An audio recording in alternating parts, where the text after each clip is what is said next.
Isang magandang araw na naman sa ating lahat. Tara, luto naman tayo ng simple pero masustansyang ulam. Ang sinubawang kalabasa at dahon ng alugbate. Tara, simulan na natin.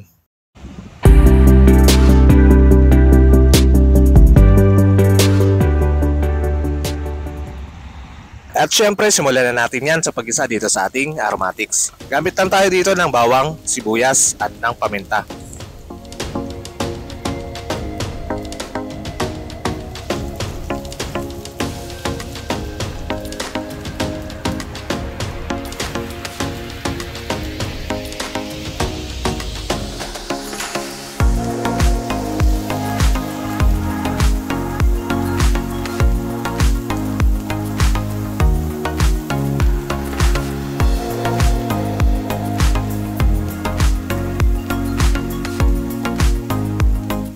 After ng ating aromatics, ay gisayin din natin itong giniling na baka.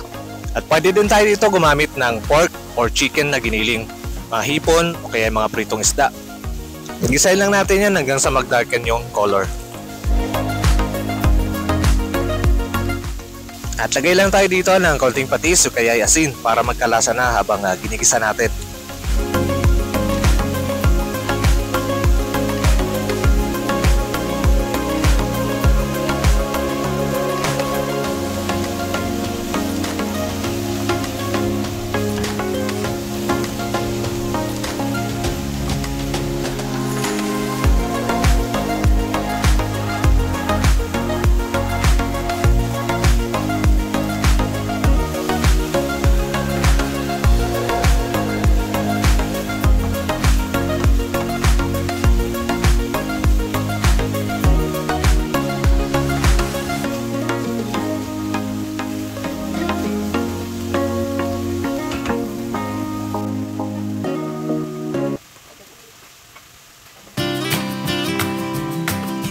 At timplahan ko na ito ng patis instead ng asin.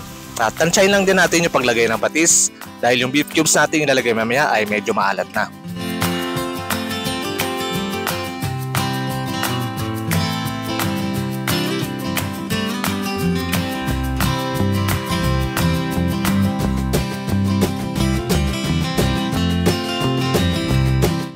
At sabay ko na sa pakulo itong beef cubes. At ito na rin yung ating magiging seasoning.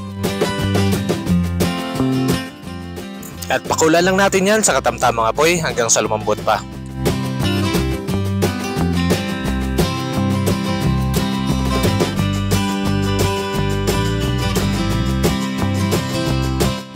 Pag malambot na yung giniling, ilagay na natin itong kalabasa.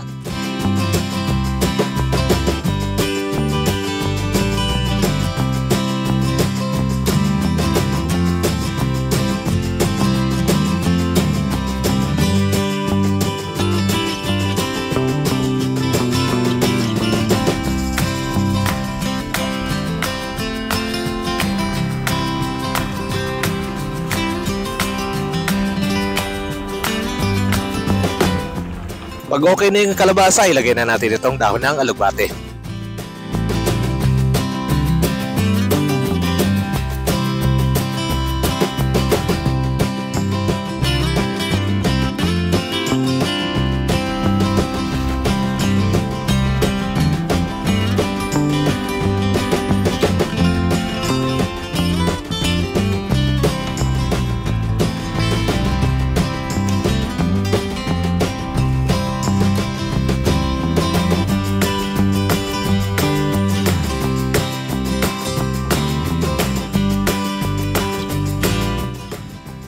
At tinakpan ko lang ito sa loob ng 1 minuto.